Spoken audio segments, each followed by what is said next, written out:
continuando con nuestra disciplina de trabajo para los lunes y los jueves.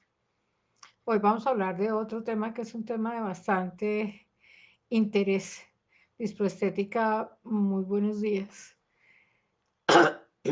Y el interés es que con mucha frecuencia, Wanda Beauty, muy buenos días. Con mucha frecuencia me preguntan en todas las conferencias después de que hablo de un protocolo de tratamiento estético, no importa si es para rostro o para cuerpo. Boreal 26, muy buenos días, gracias por estar con nosotros. No importa si es para rostro o para cuerpo, con bastante frecuencia me están preguntando cuántas veces al año puede uno hacerle un tratamiento a un paciente. Independientemente de que trabajemos la morfología corporal o que trabajemos la estética cutánea, un paciente toma una decisión de ir a tratamiento estético porque quiere estar más lindo. No solamente tener una apariencia más joven, sino tener una apariencia muchísimo más bella, mucho más cercana a lo que él considera el deber ser de su condición estética y de su condición de belleza. Esto nos va a requerir, Manuela Madrid, un placer que estés unido con nosotros, pariente. Muchas gracias por estar aquí. La razón de un tratamiento estético es simplemente recuperar un poco los aires de juventud, que es la spa, muy buenos días. Y recuperar los aires de juventud significa hacerlo de manera integral, no solamente atender la queja del paciente. Anoche tuve la oportunidad de conversar con una paciente que quería mejorar el aspecto de su rostro, pero no tiene en cuenta que para mejorar los volúmenes del rostro es obligatorio hacer un tratamiento previo de lozanía de la piel. Yo nada saco con tener un rostro con unos volúmenes muy similares a los de la juventud si mi piel es una piel que está adelgazada, fotoenvejecida y francamente deteriorada. Entonces, lo más importante que tenemos que tener en cuenta es que aunque el paciente va con una queja específica de lo que él cree que es su problema estético, nosotros somos los que somos capaces de hacer el análisis de las condiciones de nuestro paciente para determinar cuáles son todas las acciones que nos puedan ayudar a llevarlo a una condición integral. Disney Orjuela, muy buenos días. Disney. Entonces, llevar un paciente a una condición estéticamente saludable de manera integral implica ocuparnos de la estética cutánea y de la estética morfológica, no importa si estamos hablando del rostro o de los contornos corporales o del volumen corporal.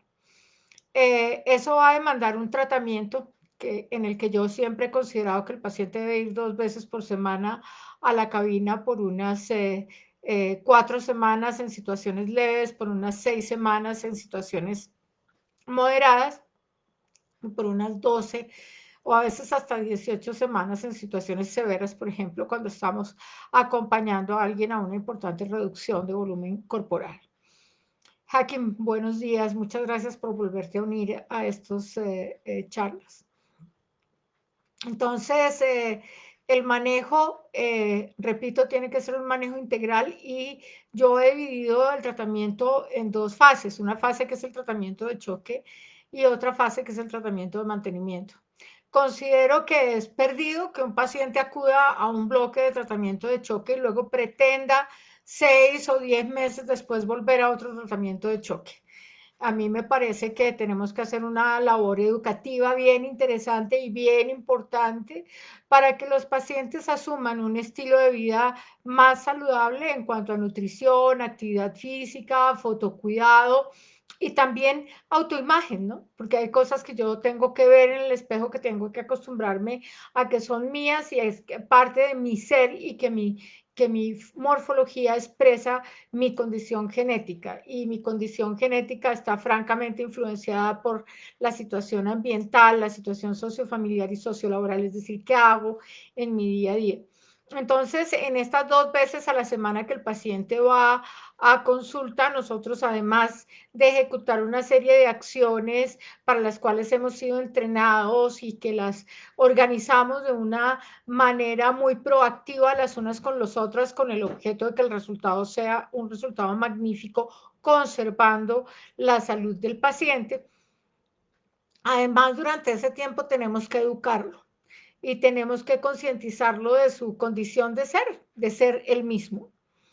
Eso nos va a dar como resultado una decisión en el paciente de cambio de estilo de vida o en el usuario, ¿no? Algunos no son profesionales de la salud y entonces no pueden decir pacientes sino usuarios. A mí todo eso me parece una discusión semántica, pero bueno. Entonces, después de ese tratamiento de choque en el cual hemos logrado resultados que no son un 100% los que el paciente quería, son resultados aterrizados a las posibilidades reales, porque realmente hay gente que llega con unas expectativas de logro en los tratamientos que piensa que uno le va a volver la morfología corporal de los 20 años y eso nosotros no tenemos máquinas que retrocedan el tiempo.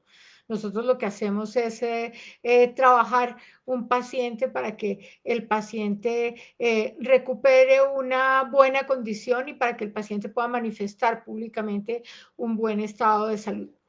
El, después del tratamiento de choque, conseguidos los resultados, nosotros tenemos que conservar los resultados. Y los resultados solo se conservan con dos acciones. La primera, el autocuidado de nuestro paciente y el hecho de que nuestro paciente tiene que trabajar en el día a día, en su manera de ser, en su manera de vivir y en ciertas acciones que colaboren con el sostenimiento del resultado. Y la segunda, vigilando y haciendo cositas sobre nuestro paciente por lo menos una vez al mes. Particularmente en las mujeres que tenemos una condición particular de género y hormonal que hace que nuestro cuerpo tienda a acumular grasa más fácilmente y que además desarrollemos celulitis. Y fuera de eso que tempranamente hagamos fenómenos intensos de flacidez cutánea y de otros tejidos subyacentes a la piel. Entonces, las mujeres debieran asistir a un tratamiento de mantenimiento, ya sea para su estética cutánea o para la estética de morfología corporal, una vez al mes. En esa vez nos tenemos que ocupar, en el caso de la estética cutánea, siempre nos tenemos que ocupar de la higiene y la hidratación, y en el caso de la morfología corporal nos tenemos que ocupar primariamente de la celulitis. En segundo lugar, de las adiposidades que están genéticamente codificadas. Y para terminar, sobre todo en mujeres maduras o en mujeres añosas, de la flacidez. Entonces, yo pienso que en mujeres jóvenes se debe hacer un tratamiento 3 meses de técnicas manuales y prevención de celulitis y luego el cuarto mes técnicas manuales y prevención de adiposidades. Y en mujeres añosas lo que hacemos es un mes de prevención de celulitis, un mes de modelación de adiposidades genéticamente determinadas y el otro mes de reafirmación. Y así mantendremos una buena salud física y estética de nuestros pacientes con que el paciente acuda una vez al mes a tratamiento estético de mantenimiento. En el caso de los varones existe una gran ventaja y es que si el varón tiene una actitud personal a un cambio de un estilo de vida saludable y apropiada, no necesitamos verlo sino 2 o 3 veces al año. A veces en varones con distribución femenina de la grasa o con trastornos metabólicos, pues tendremos que verlos 3 o 4 veces al año, pero en ellos es mucho más fácil el manejo y ya las acciones preventivas, sobre todo en lo que se refiere a transdermoterapia, ya sea por mesoterapia, por equipos o por empaquetamiento, tendrán que ver con el problema más importante de base que tenga nuestro paciente. Entonces, no se trata de decirle a un paciente, mira, tú vas a venir 3 meses conmigo, vamos a lograr una mejoría importante y tú te vas, sigues haciendo de tu vida un fandango y una desgracia y luego vuelves igual de gordito o igual de feo o igual de deshidratado o igual de pigmentado y yo vuelvo y te hago un tratamiento de choque. Así no sirve. No hay nada en salud que sea definitivo. Cuando un paciente me dice, bueno, ¿y cuándo tengo que volver a hacerme el mismo tratamiento? Y yo siempre le pregunto, ¿usted desayuna todos los días? ¿O usted solo hace una comida? ¿O usted desayuna pensando en que va a desayunar para no almorzar? Usted tiene que pensar que su cuerpo está cambiando, que su cuerpo tiene necesidades, que el tiempo pasa y que además de su trabajo personal en su autocuidado, tiene que complementar acciones de su trabajo con trabajo profesional. el trabajo que yo hago haciendo mantenimiento. Particularmente en mi consulta médico-estética me dedico mucho a hacer mantenimiento en estética cutánea. Yo no hago casi estética de morfología corporal, salvo en pacientes con patologías vasculares importantes o en pacientes con patologías previas de cáncer o enfermedad degenerativa, pero no hago estética a nivel técnico ni a nivel tecnológico, hago solamente medicina estética. Entonces, lo que les sugiero siempre a los pacientes y a los grupos de esteticistas con los cuales trabajo es, mire, este personaje tiene que entender que se tiene que casar con uno, lo mismo que le digo a mis pacientes de patología vascular, usted se puede divorciar de su marido y no hay ningún problema, usted puede enviudar y no hay ningún problema, pero usted no se puede divorciar de mí porque su patología requiere de mis manos hasta que usted emprenda su último viaje. Entonces, es clave que los pacientes siempre estén conscientes de que todo tratamiento estético tiene unos resultados que se buscan y se aceleran en un tratamiento de choque, pero que todo tratamiento estético requiere procesos de mantenimiento de ese mismo resultado o progresión del resultado si el paciente es disciplinado con el paso del tiempo. Este tratamiento estético de choque tiene tres ejes fundamentales. Un eje que es el eje del uso de aparatos y equipos. Es importantísimo que la gente que trabaja en estética, tanto médicos como esteticistas, entiendan que tener un consultorio lleno de aparatos no es lo que hace un buen trabajo. Hace unos meses también me llamaba un paciente a decirme, es que necesito que me recomiendes un esteticista que tenga los últimos equipos. Le dije, pues no te puedo recomendar a nadie. Y entonces me dijo, ay, pero ¿por qué? Si tú conoces. Entonces le contesté, pues porque resulta que yo primero tengo que saber qué es lo que te pasa, qué es lo que quieres y qué es lo que vas a hacer para poder saber qué recomendarte. Entonces, no es el hecho de tener una cantidad de equipos lo que va a hacer un tratamiento apropiado, ni comprar el último equipo.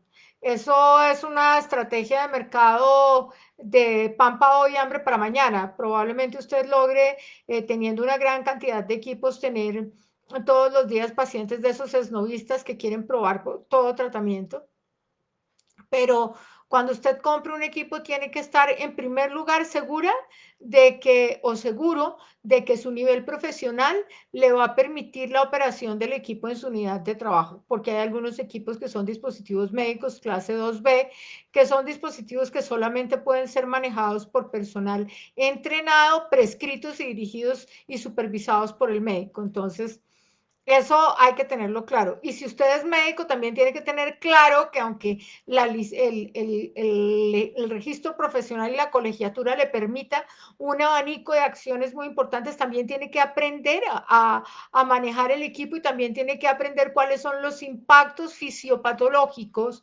que esas ondas o que esas corrientes o que ese tipo de energía que transmite ese equipo va a causar en el tejido de sus pacientes, cuáles son los riesgos y cuáles son las eventuales complicaciones que se pueden presentar para poder estar preparado para atenderlas y para que sus tratamientos con sus equipos no sean unos tratamientos que terminen siendo nefastos, porque eso va en desprestigio de su nombre en primer lugar y en desprestigio del equipo y de la técnica en segundo lugar. Entonces, los equipos que usted tiene en su cabina de tratamiento tienen que ser equipos idóneos, es decir, que hagan lo que dicen que hacen y que sirvan para lo que dicen que sirven.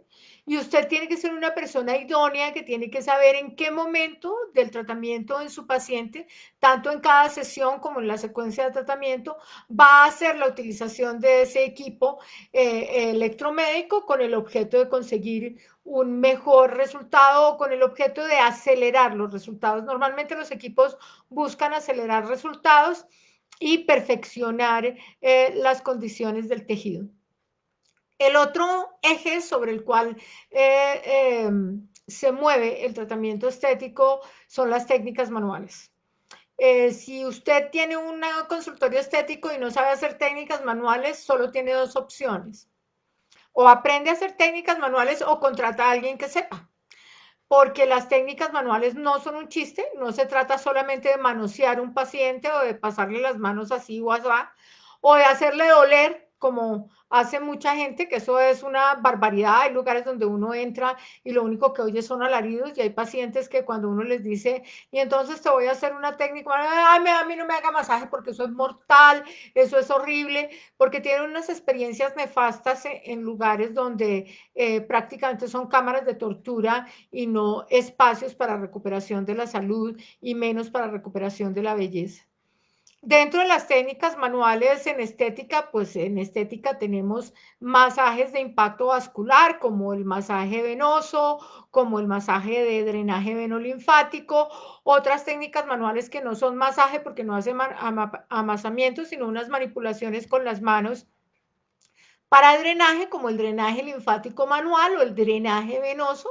Por eso no se llama masaje de, sino solo se llama drenaje linfático manual, no masaje de drenaje. Por ejemplo, manipulación de tejido profundo tiene unas manipulaciones que son masaje de drenaje. Las técnicas de relajación muscular y de impacto muscular vale la pena tenerlas en cuenta, porque aunque nosotros trabajamos un segmento aquejado por un problema estético, muchas veces los pacientes requieren que nosotros intervengamos zonas musculares que están espásticas, o el paciente tiene trastornos patológicos concomitantes a su perturbación estética, con los cuales les podemos ayudar en los tratamientos. Aquí Silueta Perfecta me dice, doctora, los pacientes creen que si no les duele, no les sirve. Eso es un mito urbano, un mito popular. Eh, Realmente lo que sucede cuando usted hace un masaje que es doloroso es que estimulan el cerebro la secreción de endorfinas, y después de que pasa el choque físico del impacto doloroso del tratamiento, entonces su cerebro se siente mucho mejor porque hay endorfinas circulando. Es importante educar a los pacientes y explicarles esas cosas, porque aunque hay técnicas manuales, por ejemplo, la técnica de palpación de axila es una técnica dolorosa, sobre todo la parte de palpar la cúspide de la axila desde la base, duele. Hay otras técnicas como la remoción muscular de la nuca y de los trapecios, que también es dolorosa. Si no duele, está mal hecha. Pero en lo que se refiere a técnicas de drenaje, no tiene por qué doler. Las técnicas de masaje de reducción tienen algunos segmentos que son molestos, pero no dolorosos. El pinzado rodado en masaje reductivo de paciente no intervenido molesta, pero no duele. El masaje de pinzado rodado en paciente intervenido quirúrgicamente es doloroso, y es una técnica que si no duele es porque está mal hecha. Pero no todas las técnicas tienen que producir dolor, ni toda la técnica en todo el cuerpo tiene que producir dolor. Hay zonas donde habrá dolor y zonas donde no habrá dolor, y tenemos que conocer muy bien las técnicas manuales. Entonces, complementar los tratamientos estéticos con técnicas manuales, tanto en estética cutánea como en estética de la morfología corporal, es una pieza fundamental para el buen desarrollo del tratamiento y para la salud de los tejidos, que hemos estado impactando seriamente con los productos que utilizamos, y también impactando muchísimo con las acciones terapéuticas con corrientes eléctricas y con aparatos y equipos electroestéticos. Y el otro eje sobre el cual tenemos que mover el tratamiento es la transdermoterapia. La transdermoterapia busca colocar principios activos con el objeto de que estos principios activos no solo hagan un impacto superficial, sino que hagan además impactos a planos profundos. La transdermoterapia es un abanico muy, muy amplio, que va desde la simple aplicación tópica hasta la inyección con la técnica de mesoterapia. Es un abanico tan amplio que el negocio da para todo. Hay una gran cantidad de laboratorios cosméticos que producen un gran abanico de sustancias que son aptas para diversas acciones en transdermoterapia. Entonces allí también tenemos que tener un juicio crítico muy claro, que solo lo adquirimos con base en el entrenamiento y en compartir las experiencias con los demás, porque hay que usar productos que sean idóneos y que sean adecuados, porque hay muchos productos que son idóneos, es decir, hacen lo que dicen que hacen, pero que no son adecuados para cierto tipo de tratamientos. Por ejemplo, hay una transdermoterapia de aplicación tópica con sellamiento, que es la que llaman popularmente en el campo de la estética las empaquetaduras, que colocan un gel con una serie de principios activos o una crema con una serie de principios activos y luego envuelven a su paciente en un papel osmótico y después de envolver a su paciente en ese papel osmótico pueden aplicar frío o pueden aplicar calor buscando ciertos impactos de las sustancias que colocaron, habiéndolas adherido firmemente contra la piel por un tiempo específico. Entonces también tenemos que saber si las sustancias son o no son aptas para ese tipo de manejo. Y lo otro que tenemos que hacer cuando se trata del manejo de sustancias es no jugar al químico farmacéutico. Nosotros no tenemos formación en ese espacio, entonces no tenemos por qué no tenemos por qué andar haciendo experimentos en casa. Alguna vez alguien me decía, no, es que yo al gel transductor le pongo una ampolla de aminofilina, pues eso desestabiliza el gel en primer lugar, y en segundo lugar, pues la aminofilina se oxida en el término de 72 horas, ya el gel no tiene aminofilina. Entonces hay cosas que uno no tiene por qué hacer. Para eso los químicos farmacéuticos, los ingenieros químicos y los químicos cosméticos se han devanado los sesos, han estudiado y además hacen una serie de trabajos muy interesantes en laboratorio para poder hacer un desarrollo adecuado de un producto que tenga la óptima calidad, no solo en cuanto a idoneidad, sino en cuanto a método de uso del producto. Y tenemos que interactuar muy bien con los fabricantes y conseguir la mayor parte de la información que nos sea útil a nosotros para la utilización de los principios activos. Entonces, si usted dice, no, es que yo solo hago masaje, pues haga mucha educación, porque las técnicas manuales solas, sin los otros dos elementos en estética, no van a tener el mejor impacto. Y si usted dice, no, es que yo no voy a tocar pacientes porque no me voy a desgastar, porque me duelen las manos, porque se me dañan, pues contrate quien lo haga o cambie de oficio. Y si usted cree que las cosas es simplemente de colocarle sustancias al paciente en la superficie, si eso fuera así, la estética no existiría y lo único que se vendería sería la química cosmética y todo el mundo podría hacerlo en su casa. Afortunadamente para nosotros que trabajamos en el medio de la estética, sabemos que conseguir un resultado estético es un evento que requiere que sea aplicadas sustancias con técnicas manuales apropiadas y con interacción con equipos por manos que han sido instruidas y entrenadas. La instrucción es en la cabeza y el entrenamiento es en la mecánica. Esas dos cosas se juntan para saber en qué momento de la sesión y en qué momento del tratamiento vamos a aplicar una cosa o la otra y vamos a utilizar un equipo o el otro. Por eso es tan importante recibir entrenamiento apropiado y aún después de haber recibido el entrenamiento, interactuar con espacios académicos docentes e interactuar también con los fabricantes, tanto de sustancias como de equipos, para poder aumentar nuestro acervo cognitivo y poder tomar decisiones terapéuticas apropiadas que no perjudiquen en ninguna medida al paciente, pero que además le den unos buenos resultados. Los buenos resultados estéticos para un paciente se traducen en buenos resultados económicos para el terapeuta. Creo que este es un tema en el que hay mucha tela que cortar y mucho que desarrollar y vamos a continuar conversando acerca de ello en semanas próximas. Y el jueves nos vemos para empezar a hablar de fisiología o de fisiopatología importante en estética por aparatos y sistemas, y vamos a empezar con uno muy, muy interesante que es el psicosocial. Que tengan un muy feliz día, una productiva semana y no olviden cuidarse mucho. El autocuidado es lo único que garantiza nuestra supervivencia.